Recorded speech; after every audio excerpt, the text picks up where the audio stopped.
സംസ്ഥാനത്തെ ആയുഷ് വകുപ്പിലെ IT സേവനങ്ങൾ ലോകത്തിന് തന്നെ മാതൃകയാണെന്ന് ആരോഗ്യവകുപ്പ് മന്ത്രി വീണ ജോർജ്.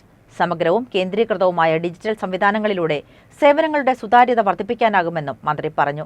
സംസ്ഥാന ആയുഷ് വകുപ്പും നാഷണൽ ആയുഷ് മിഷൻ കേരളയും ചേർന്ന് കുമരകം KTDC വാട്ടർസ്കേപ്സിൽ സംഘടിപ്പിച്ച ശില്പശാല ഓൺലൈനായി ഉദ്ഘാടനം ചെയ്യുകയായിരുന്നു മന്ത്രി.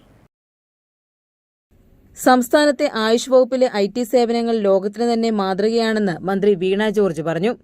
സമഗ്രവും കേന്ദ്രീകൃതവുമായ ഡിജിറ്റൽ സംവിധാനത്തിലൂടെ സേവനങ്ങളുടെ സുതാര്യത വർദ്ധിപ്പിക്കാനാവുമെന്നും മന്ത്രി പറഞ്ഞു. സംസ്ഥാന ആയുഷ് വകുപ്പും നാഷണൽ ആയുഷ് മിഷൻ കേരളയും ചേർന്ന് ആയുഷ് മേഖലയിലെ IT അധിഷ്ഠിത സേവനങ്ങളെക്കുറിച്ച് കുമരകം KTDC വാട്ടർസ്കേപ്പിൽ സംഘടിപ്പിച്ച ശില്പശാല ഓൺലൈനായി ഉദ്ഘാടനം ചെയ്ത് സംസാരിക്കുകയായിരുന്നു മന്ത്രി. ആരോഗ്യ കുടുംബക്ഷേമ ആയുഷ് വകുപ്പ് additional chief secretary doctor Rajan N. Khobragade ഓൺലൈനായി അധ്യക്ഷത വഹിച്ചു. ആയുഷ് വകുപ്പ് സെക്രട്ടറി വൈദ്യ രാജേഷ് കൊട്ടേച്ചയും ഓൺലൈനായി പങ്കെടുത്തു.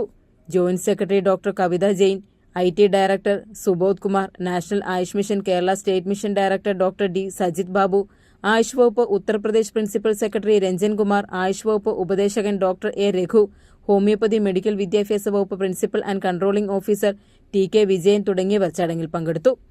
ആയുഷ് മേഖലയിലെ ഡിജിറ്റൽ പരിവർത്തനത്തിന് പുതിയ ദിശാബോധം നൽകുകയെന്ന ലക്ഷ്യത്തോടെ നടത്തുന്ന ദ്വിദിന ശില്പശാലയിൽ IT പ്രതിനിധികൾ, സർക്കാർ, സ്വകാര്യ IT സേവന ദാതാക്കൾ, ആയുഷ് IT വിഭാഗത്തിലെ സാങ്കേതിക വിദഗ്ധർ, ഡിജിറ്റൽ ഹെൽത്ത്, ഗവേണൻസ് രംഗത്തെ വിദഗ്ധർ എന്നിവരും പങ്കെടുക്കുന്നുണ്ട്.